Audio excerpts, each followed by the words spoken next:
Nous poursuivons avec un bloc de 5 minutes avec la députée de Marie-Victorin. Merci, Madame la Présidente. D'abord, bonjour. Je suis très contente d'intervenir aujourd'hui à l'étude des crédits en économie et je vais profiter de mon temps pour parler de soutien aux entrepreneurs.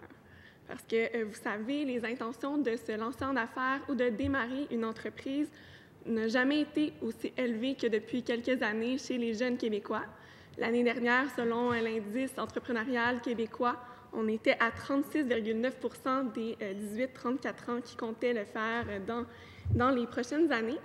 Et justement, aujourd'hui, je veux vous parler d'un cas précis, une belle réussite québécoise, l'entreprise Women's, une entreprise de commerce de détail qui a été fondée par Andréane Marquis et qui est établie sur le web depuis maintenant 2015. Hier, sur les réseaux sociaux, Facebook, Instagram, Andréane Marquis a justement lancé un plaidoyer pour un meilleur appui gouvernemental aux entrepreneurs et je voulais le partager avec vous aujourd'hui. Donc, je vous lis son témoignage. On encourage énormément l'entrepreneuriat au Québec. On nous dit haut et fort, lancez-vous en affaires, l'entrepreneuriat c'est bon, allez-y. Par contre, la grande majorité des gens qui veulent se partir en affaires ne savent pas du tout où aller, comment débuter ou encore les risques que cela comporte. Je ne savais rien au départ de Women's, par contre, j'étais entourée de gens qui m'ont aidée. On encourage les gens à se lancer en affaires, mais on ne les guide pas. Plus j'ai reçu de messages, plus je me suis dit qu'il fallait faire quelque chose. À l'automne dernier, j'ai écrit à une multitude de personnes importantes au gouvernement du Québec. J'ai finalement réussi à m'asseoir avec un directeur de cabinet politique et je suis peut-être naïve, mais j'étais convaincue que mon idée était bonne, pertinente et nécessaire. Je le suis encore d'ailleurs, mais je n'ai jamais eu de retour, donc ils ont dû la trouver ordinaire. Je ne comprenais pas pourquoi il n'était pas mis à notre disposition, en tant que citoyen, un guide, le guide de l'entrepreneur, dans lequel nous pourrions trouver les réponses à nos questions sur la grande majorité des domaines d'activité possibles d'une entreprise. Peu importe le domaine qui t'intéresse, ouvre le guide à cette page. Prenons par exemple 100 domaines où la grande majorité de ces entreprises sont des PME. Faisons le tour de ces domaines, parlons à des entrepreneurs qui nous expliqueront les hauts et les bas de leurs industries, les permis nécessaires pour y œuvrer, les normes à respecter. Insérons-y des témoignages. L'expérience parle.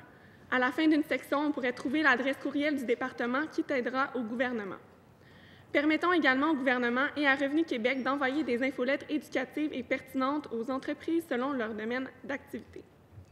Bref, son témoignage a reçu des dizaines de commentaires d'appui sur les réseaux sociaux et donc je voulais vous porter aujourd'hui sa question. Au fond, seriez-vous ouvert à étudier cette idée et à donner suite à Mme Marquis? Je suis totalement en accord avec votre intervention et votre question et votre commentaire. On a été relativement public à date sur ça, puis ça va être plus clair dans les prochaines semaines. On doit, au niveau de la réforme d'Investissement Québec, avoir des moyens locaux pour promouvoir l'entrepreneuriat. Je pense qu'on va voir 3 niveaux d'intervention au niveau d'Investissement Québec. Le niveau national pour les grosses interventions, de toute évidence. Le niveau régional, qui est important aussi. On a 17 régions administratives où les gens du MEI, d'Investissement Québec, vont être à l'affût des projets de moyennes entreprises. Mais il faut revenir au niveau local. On avait à l'époque les fameux CLD. Alors, on ne mettra pas les CLD en place. Par contre, je pense qu'il est important que nous puissions, au niveau d'Investissement Québec régional, activer l'accompagnement, autant au niveau ressources humaines, parce que souvent les entrepreneurs ont besoin d'accompagnement de ressources humaines, qu'au niveau du capital. Alors, nous nous engageons à ce que dans les régions, surtout celles qui n'ont pas, ou les localités, celles qui n'ont pas d'outils en place, de les mettre en place. Dans d'autres cas, où les outils existent déjà, l'incubation, qui fonctionne bien, on va continuer à mettre de l'argent. Alors oui, je pense que c'est important que la souche entrepreneuriale du Québec, qui fait partie de notre ADN, soit maintenue. Et effectivement, je pense que c'est une des critiques que j'ai eues à Investissement Québec sur la prise de risque, parce qu'évidemment, plus on parle de jeunes entreprises, d'entrepreneuriat, plus il y a de risques. Alors je pense qu'il va falloir intervenir plus précisément et ça va être fait par ma collègue, la ministre déléguée des régions en économie, qui est présentement d'ailleurs, je pense, cette semaine, dans la région, pour justement comprendre l'écosystème, parce que c'est pas vrai qu'il va y avoir un programme national pour les régions, c'est impossible.